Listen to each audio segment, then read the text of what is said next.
بسم اللہ الرحمن الرحیم۔ السلام علیکم دوستو آج کا واقعہ ہے ایک عابد گزار شخص کا اور ایک بدکار عورت کا۔ واقعہ بڑا ہی دلچسپ ہے، آپ لوگ اس واقعے کو آخر تک ضرور سنیں اور کمنٹ میں بتائیں کہ واقعہ آپ کو کیسا لگا، اور چینل کو سبسکرائب، ویڈیو کو لائک شیئر کر لیں۔ تو دوستو چلیے واقعہ شروع کرتے ہیں۔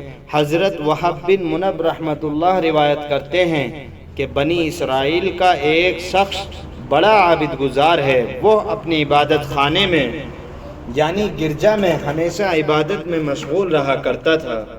کچھ آوارہ اور بدکار لوگوں نے اس کی عبادت کو خراب کرنا چاہا، چنانچہ وہ ایک فاحش عورت کے پاس گئے، اس کو ورغلایا کہ اس عابد کو بدکاری میں مبتلا کر کے دکھاؤ۔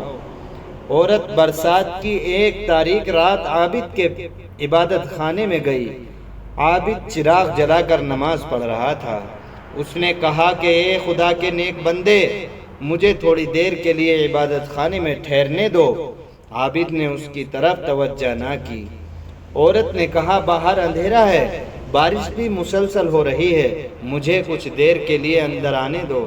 عورت یوں اصرار کرتی گئی تو عابد نے اسے اندر آنے کی اجازت دے دی۔ عورت اندر آ کر لیٹ گئی۔ عابد اپنی نماز میں مشغول ہو گیا۔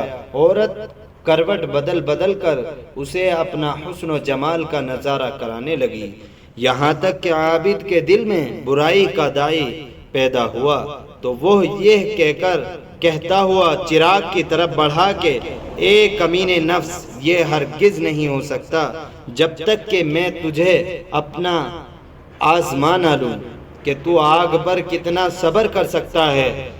چنانچہ اس نے اپنی ایک انگلی آگ میں رکھ دی یہاں تک کہ وہ جل گئی۔ اس کے بعد دوبارہ نماز پڑھنے میں مشغول ہو گیا۔ دوبارہ نفس میں تحریک پیدا ہوئی تو دوسری انگلی چراغ کی آگ میں جلا کر نماز میں مشغول ہو گیا۔ عورت اپنا حرب آزماتی رہی اور یہ اپنی انگلیاں جلاتا گیا۔ یہ دیکھ کر عورت نے چیخ ماری اور دہشت سے مر گئی۔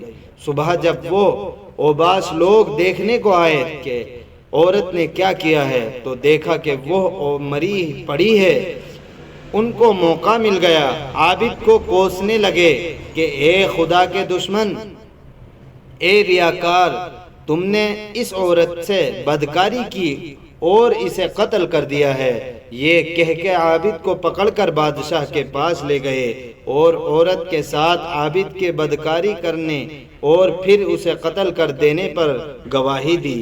بادشاہ نے عابد کو عورت کے قتل کے بدلے میں قتل کر دینے کا حکم دیا۔ پھر عابد نے کہا کہ مجھے تھوڑی مہلت دی جائے تاکہ 2 رکعت نماز پڑھ لوں۔ اسے اجازت مل گئی۔ عابد نے 2 رکعت نماز ادا کی، اس کے بعد یہ دعا کی کہ اے اللہ، مجھے یقین ہے کہ تو مجھ سے کسی ناکردہ گناہ پر مواخذہ نہیں کرے گا، مگر میں تجھ سے یہ درخواست کرتا ہوں کہ مجھے میرے بعد آنے والے عابدوں کے لیے ذریعہ عار نہ بنا تو اللہ نے عورت کے جسم میں روح لوٹا دی۔ اس نے زندہ ہو کر کہا کہ اس عابد کی انگلیوں کا تو دیکھو، یہ کہہ کر دوبارہ مر گئی۔ دوستو، اس بادشاہ کے سامنے اس عابد کا گناہ نہ ثابت ہو چکا۔ اللہ تعالیٰ بہت بڑا مہربان ہے اور ہم سب کو اللہ تعالیٰ ان